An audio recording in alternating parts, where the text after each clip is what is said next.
Hello guys, welcome back to my channel. आजको यस भिडियोमा हामीले पढ्न जाँदैछौँ युनिट 7मा रहेको डिभिडेन्ड पोलिसी।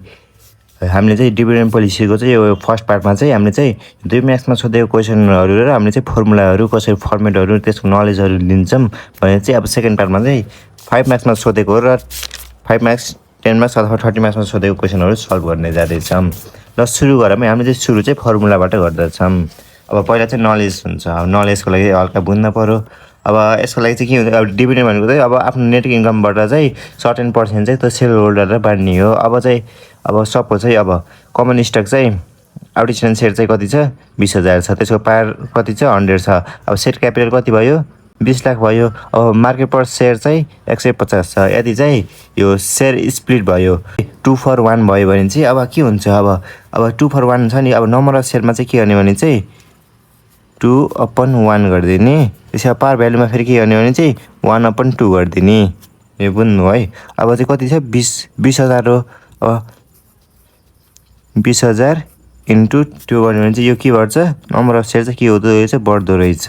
अब पार भ्यालु त हाम्रो कति थियो, 100 थियो। 100 इन्टु यो उस गर्दा भने कति भयो, यो चाहिँ घट्यो। अब मार्केट पर सेयर कति छ, 150 इन्टु 1/2 यो पनि कति भयो, यो पनि घट्यो।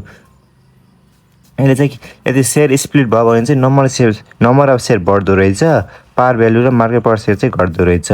यदि चाहिँ रिभर्स भयो के 2/5 भयो रिभर्स। अब 2/5 हाम्रो कति छ, अब एउटा 2/5 गरिदिने, एउटा चाहिँ 5/2 गरिदिने।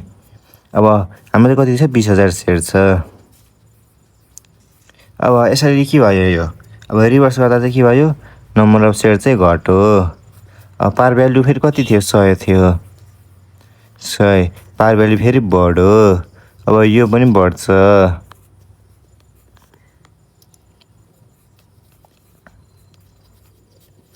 यसरी चाहिँ बढ्दो रहेछ। यसै गर्न सकिन्छ।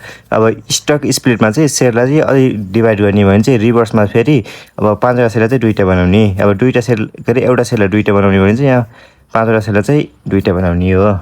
यसरी बुझ्न सकिन्छ। अब चाहिँ हामी चाहिँ फर्मुला पार्ट गर्न जाँदैछौँ। अब हामीले चाहिँ अर्निङ पर सेयर कसरी निकाल्ने भने चाहिँ net income minus preferred dividends upon number of common share. अब नेट इन्कमबाट प्रिफर्ड डिभिडेन्ड घटाउने भने जति एमाउन्ट हुन्छ त्यसलाई चाहिँ नम्बर अफ कमन सेयरले डिभाइड गर्ने भने चाहिँ हाम्रो चाहिँ अर्निङ पर सेयर आउँछ, एपिएस आउँछ। अब डिभिडेन्ड पर सेयर निकाल्ने कसरी भने चाहिँ total dividend paid to the common stock upon number of common shareholder. अब टोटल डिभिडेन्ड पेड कति डिभिडेन्ड दिने हो, अब अपन हाम्रो कति छन् सेयर होल्डरहरू त्यति डिभाइड गर्ने भने चाहिँ हाम्रो चाहिँ डिभिडेन्ड पर सेयर। अब एक सेयर एउटा डिभिडेन्ड कति आउँछ भने आउँछ। अब डिभिडेन्ड पे आउट रेसियो निकाल्नु पर्यो। डिभिडेन्ड पे आउट रेसियो कसरी निस्किन्छ भने चाहिँ dividend per share upon earning per share गर्ने भने चाहिँ हाम्रो चाहिँ डिभिडेन्ड पे आउट रेसियो आउँछ। अनि डिभिडेन्ड पे आउट रेसियोको अर्को फर्मुला के छ भने चाहिँ total dividend paid to the common stock upon net income गरेर पनि निकाल्न सकिन्छ। अब रिटेन्सन रेसियो निकाल्ने फर्मुला त हामीले चाहिँ थाहा छ, 1 minus dividend pay out ratio गर्ने भने चाहिँ हाम्रो चाहिँ रिटेन्सन रेसियो आउँछ। अब रियल डिभिडेन्ड डिभिडेन्डमा चाहिँ अब net income minus proportion of equity financing. अब यति चाहिँ डेप 50% दिएछ। डेप भने यसरी दिन्छ। अब डेप 50% भएपछि इक्विटी त आफै नै 50% हुन्छ। अब इन्भेस्टमेन्ट चाहिँ 50,000 छ। नेट इन्कम चाहिँ 2 लाख छ। अब 2 लाख माइनस 50,000 इन्टु 50/100 गर्ने 50% चाहिँ इक्विटी भयो। अब यो जति आउँछ नि, अब जति एमाउन्ट आएको छ त यो घटाइदिनु भने चाहिँ हाम्रो चाहिँ रेसियो डिभिडेन्ड आउँछ।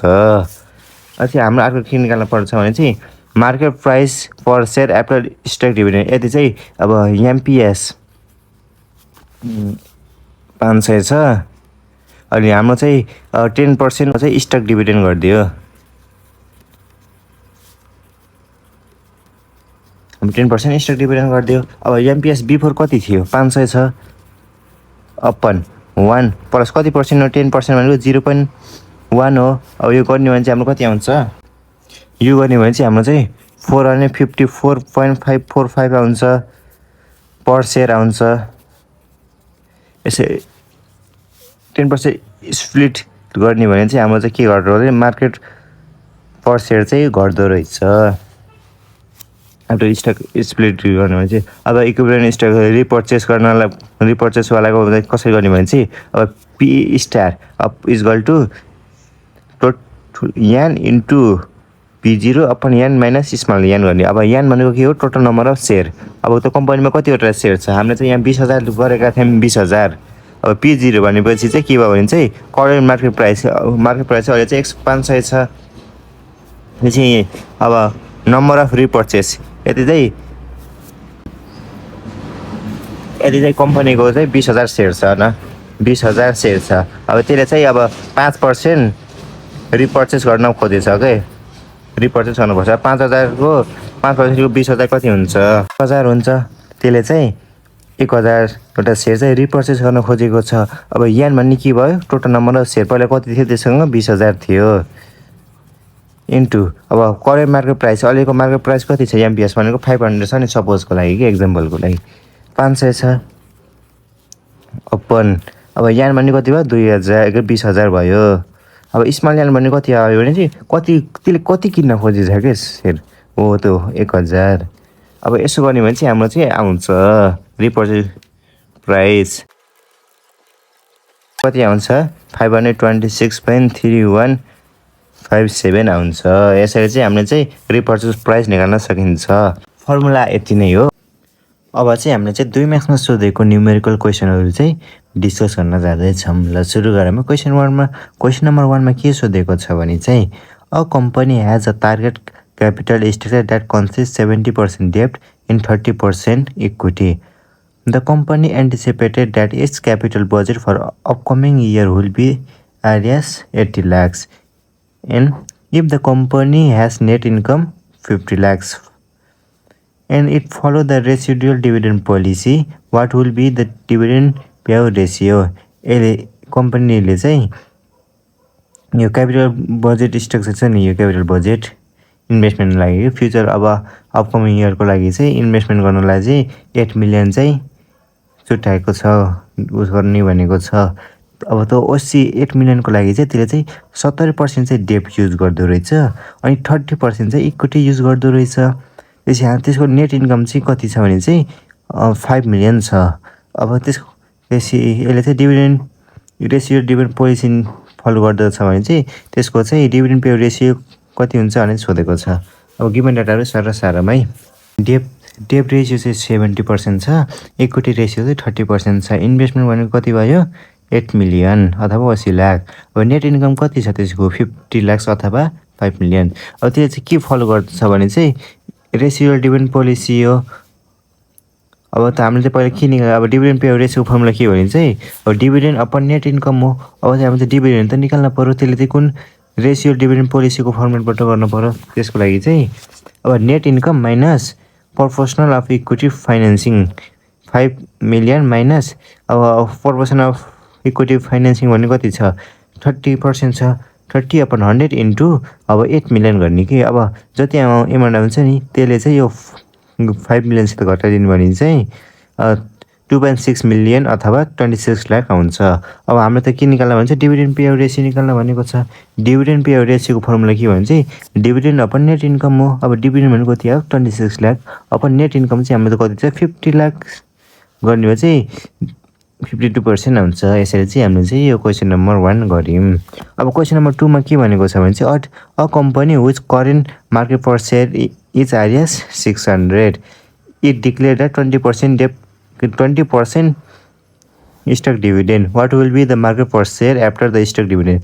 एउटा कम्पनीको चाहिँ त्यसको चाहिँ मार्केट पर सेयर चाहिँ 600 छ अरे। अब 600मा चाहिँ त्यसले चाहिँ त्यो कम्पनीले के गर्यो भने चाहिँ 20% चाहिँ स्टक डिभिडेन्ड दिने भन्ने गऱ्यो कि 20% स्टक डिभिडेन्ड दिने भयो। त्यसको मार्केट पर सेयर कति हुन्छ भनेछ कि आफ्टर स्टक। हाम्रो त फर्मुला छ नि एमपिएस बिफोर कति छ? Before MPS upon 1 plus percentage of stock dividend गर्ने हो। ल त्यसको लागि गरौँ है। गिभन डाटाहरू सारौँ। मार्केट पर सेयर कति छ? 600 छ। If the 20% stock dividend is declare new MPS is equal to we know that MPS before upon 1 plus percentage of stock dividend. अब 600 छ, 600 प्लस अब यो कति भयो भनेको यो 120 भनेको 20% छ नि 0.2 भयो। अब गर्दा चाहिँ हाम्रो चाहिँ 50 आयो। अब यसो गर्दा चाहिँ के यसले चाहिँ यदि कम्पनीले चाहिँ 20% स्टक डिभिडेन्ड अब स्टक डिभिडेन्ड दिन्छ भने चाहिँ मार्केट पर्सेन्ट चाहिँ घट्दो रहेछ।